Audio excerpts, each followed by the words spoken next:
নদী থেকে ছোট শিশু দুলালীকে গোসল করিয়ে বাড়িতে একা পাঠানোই যেন কাল ছিল দুলালীর জীবনে। কিছুক্ষণ পরই মা শাবনুর বাড়িতে এসে দরজা খুলেই দেখেন ঘরে মেয়ে দুলালীর দ্বিখণ্ডিত মরদেহ।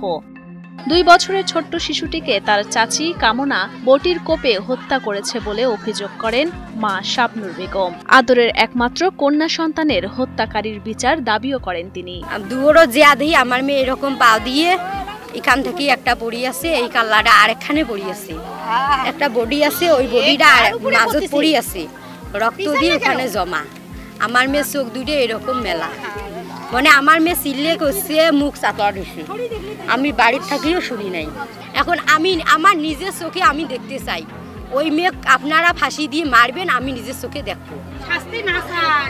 ওরে সাধুবা, তোমরা তো জানেন বাচ্চার কি মায়া মহব্বত রে, ও বাবা রে, এটার বিশেষ শান কি না? আমি বিচার তো চাই রে বাবা।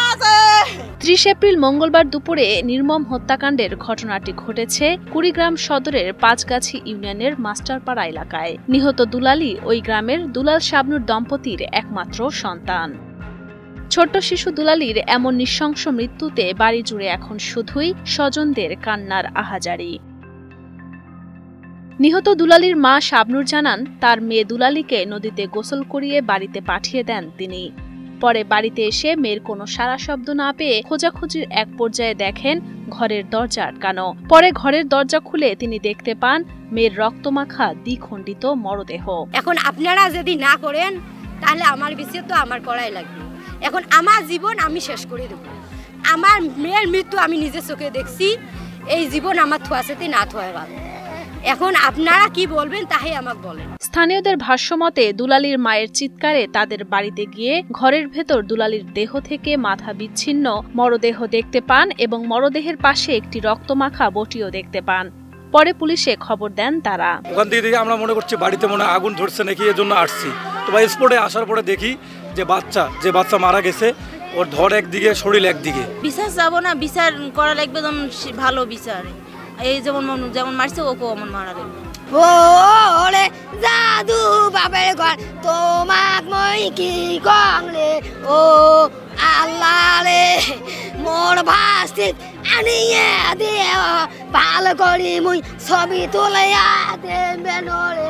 পারিবারিক সূত্রে জানা যায়, ঘাতক কামনা দুলালের বড় ভাই সাইদুল ইসলামের স্ত্রী ও নিহত শিশুর আপন বড় চাচি। তবে কামনার পরিবার ও এলাকাবাসী জানায়, কামনা দীর্ঘদিন ধরে মানসিকভাবে অসুস্থ ছিলেন, তার চিকিৎসা চলছে। ঠিক কি কারণে শিশুটিকে হত্যা করা হয়েছে সে ব্যাপারে তাদের কাছ থেকে তাৎক্ষণিক কিছুই জানা যায়নি।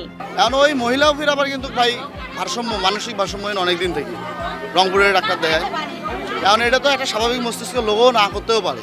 আর আমরা আসলে গ্রামবাসী, গ্রামের লোক মারামারি হলে হাইকা চাল হবে, এর বাইরে তো কিছু হয় না। আর একই বাড়িতে থাকে এরা, আমরা তো পাশের বাড়িতে থাকি। নির্মম এ মৃত্যুর ঘটনায় প্রাথমিকভাবে ঘাতক চাচি কামনাকে আটক করেছে পুলিশ। তবে ঘাতক মানসিক ভারসাম্যহীন কিনা তা পরীক্ষা নিরীক্ষার পর জানা যাবে এবং সেই অনুযায়ী তদন্ত সাপেক্ষে আইনানুগ ব্যবস্থা নেওয়া হবে বলে জানান অতিরিক্ত পুলিশ সুপার মোহাম্মদ রুহুল আমিন। অপরাধী তিনি মানসিকভাবে অসুস্থ কিনা এবং এর পিছনে, এই হত্যার পিছনে অন্য কোনো উদ্দেশ্য আছে কিনা সেটিও আমাদের পুলিশ তদন্ত করে দিচ্ছে। অভিযোগ প্রক্রিয়াধীন, থানা মামলার প্রক্রিয়াধীন আছে এবং পরবর্তী যে আইনগত ব্যবস্থা সেটি প্রক্রিয়াধীন।